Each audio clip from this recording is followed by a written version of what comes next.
Gatte ki sabzi is a classic dish from the dry arid lands of Rajasthan in India because fresh vegetables historically were often hard to come by. The locals got creative, and that's how this delicious curry featuring gram flour dumplings called gatte cooked in a spiced yogurt gravy came to be.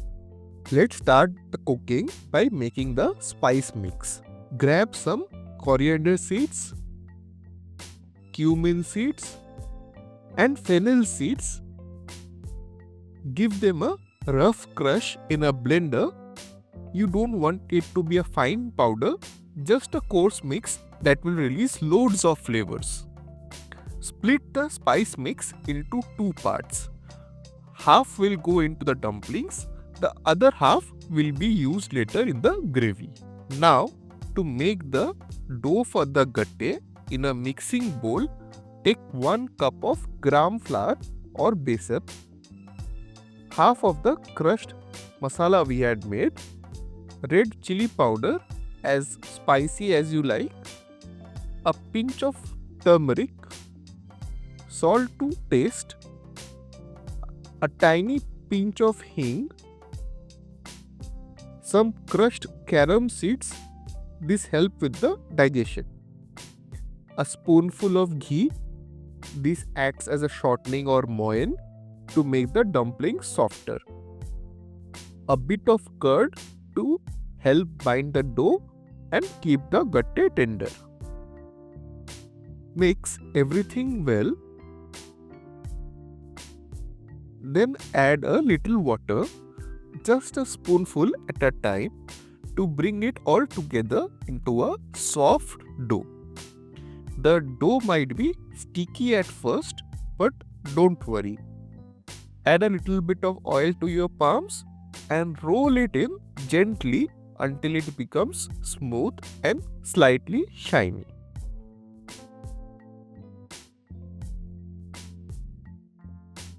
Now, divide the dough into smaller portions and roll each into long cylinders which are of a diameter of your finger. Time to cook the gatte. Boil some water in a pan. Gently drop the gatte logs in and let them cook. Cover the pan and simmer for around 10 minutes. You will know they are done when you see tiny blisters or bubbles forming on the surface of your gattes. Take them out and let them cool. Once they have cooled down, slice them into discs about 1 centimeter thick.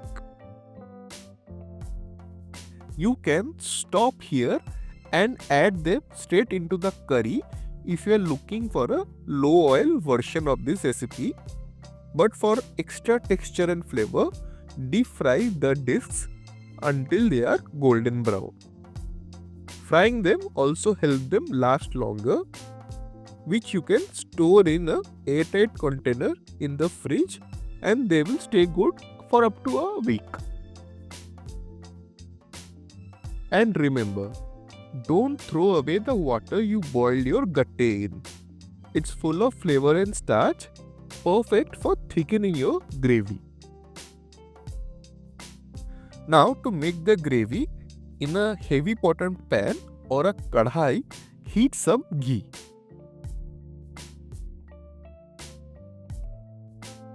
For the tempering, add a dry red chili, a pinch of hing, and the rest of the crushed spice mix we had made earlier.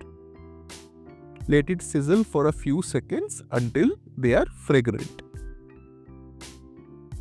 Next, toss in chopped garlic, ginger,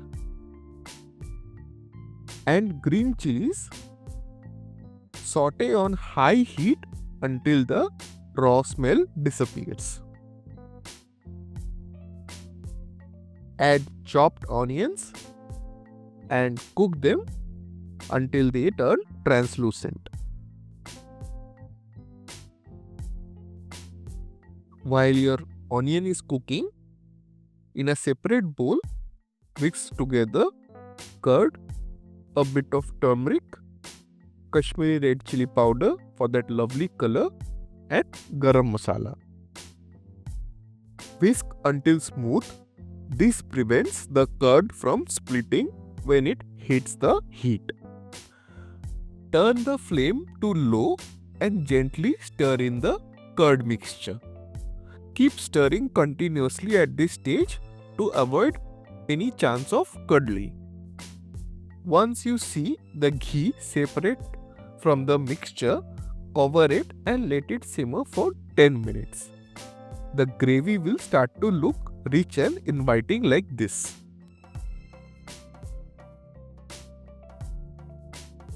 Now add salt and pour in about 4 cups of water which we had reserved from the gatte we had boiled.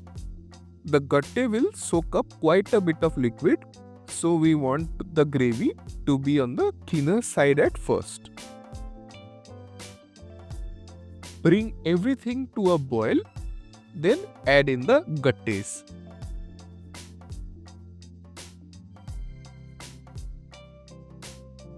Stir, cover and simmer for 15 minutes. The gravy will thicken beautifully and the dumplings will absorb all the flavors without falling apart.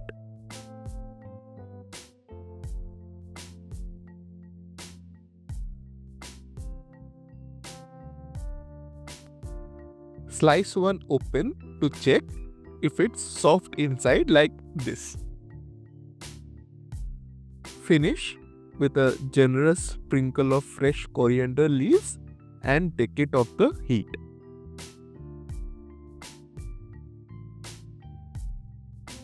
Serve it hot with steamed rice, chapati or flaky paratha. It's a flavorful, hearty dish that celebrates the ingenuity of Rajasthani cooking. Whether you're making it for a weekday dinner or a festive gathering, gatte ki sabzi is always a winner. Thanks for watching and until next time, happy cooking!